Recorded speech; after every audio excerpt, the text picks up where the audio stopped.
Saya anak yang paling tidak diinginkan di rumah, terutama oleh ibu. Tidak mungkin. Mohon maaf, ini mungkin saya tidak baca semua ya, karena hal-hal yang kira-kira kata-katanya agak keras, saya tidak bacakan. Sering sekali tidak diminati di rumah sebelum menikah. Salah satunya umur 5 tahun saya pernah diminta untuk tidak berada di rumah, dan saya seharian jauh dari rumah tanpa makan, akhirnya pulang malam karena lapar. Ya, pernah begini dan begitu. Saya tidak baca ya, saya baca akhirnya saja. Baik, izin saya ulang Pak Ustadz, saya sudah pernah merasakan semua jenis kekerasan orang tua ke anak. Allah sudah beri jalan terbaik, yaitu dengan membuat saya dan ibu saya tidak saling komunikasi seperti sekarang. Maka dengan itu tidak akan ada masalah dan konflik. Bagaimana pendapat Ustadz? Begini, tidak mungkin Allah menetapkan sesuatu tanpa hikmah dan kebaikan untuk kita semua. Itu dulu. Supaya berdamai dengan hati dulu. Karena kalau hatinya tidak berdamai dengan keadaan yang kita tidak terima, sampai kapanpun itu akan selalu memberikan pengaruh yang tidak baik untuk kehidupan kita. Ya, jadi minimal berdamai dengan hati dulu. Walaupun masalahnya belum selesai. Ada orang mencela Anda, misal, damai dulu dengan hati kita. Kita maafkan dulu. Walaupun dengan maafnya kita, mohon maaf, tidak menjadikan dosa dia terampuni sebelum dia minta maaf terhadap kita. Tapi nanti masalah kita akan dihijab dengan dia. Kita nggak akan kepikiran dia. Tapi dia akan terus kepikiran tentang kita. Sebelum dia minta maaf terhadap kita, tetap berlaku kesalahannya sampai dihisab di hari kiamat. Tapi dengan kita maafkan dia, kita dihijab tentang dia, dilapangkan hati kita, dan kita fokus pada pekerjaan yang kita kerjakan sekarang. Dan dahsyatnya, Allah sediakan nanti di surga tempat seluas langit dan bumi. Itu ada di Quran surah ketiga, di ayat 133. Ya, Anda bisa baca di dalamnya. Wasari'u ila maghfiratin min rabbikum wa jannatin arduhas samawati wal ardu uiddat lil muttaqin. Siapa orang itu? 134-nya. Alladzina yunfiquna fis sarra wad dharra wal kadhimina al ghaidha wal 'afina 'anil nas. Wallahu yuhibbul muhsinin. Kadhimina al ghaidha, berusaha berdamai dengan hati, menahan amarah. Anda sudah luapkan ini dalam tulisan. Kalau sudah diluapkan, tak perlu dipendam di hati lagi. Lapangkan hatinya. Minimal berdamai dengan diri sendiri dulu. Fasenya kan sudah lewat. Kan? Kedua, afina anin nas.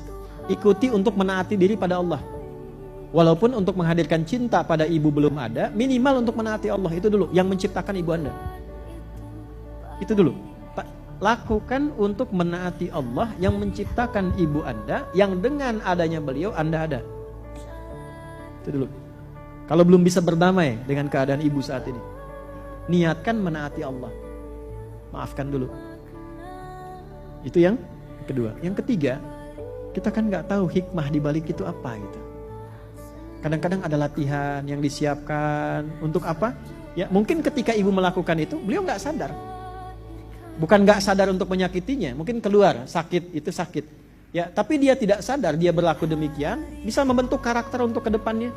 Lebih tangguh lagi, lebih kuat lagi, walaupun ada karakter yang membekas. Makanya yang bekas itu dihilangkan supaya tidak berpengaruh secara psikologi, membuat perilaku lebih tidak baik kepada orang lain.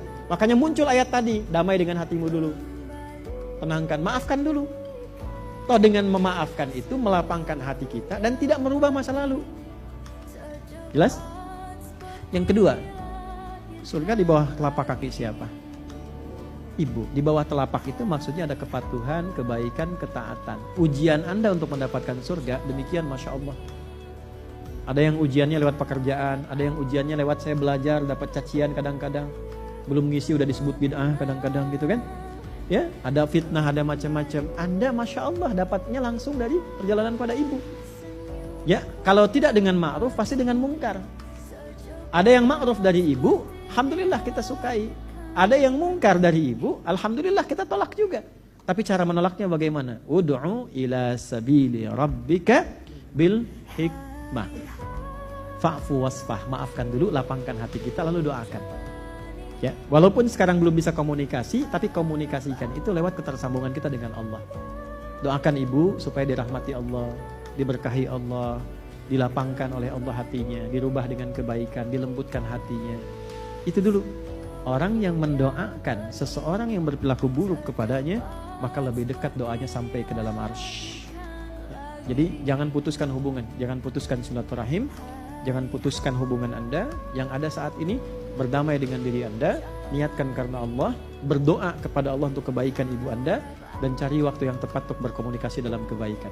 Ya, jangan pakai lisan, pakai amal. Kirim kesuksesan Anda.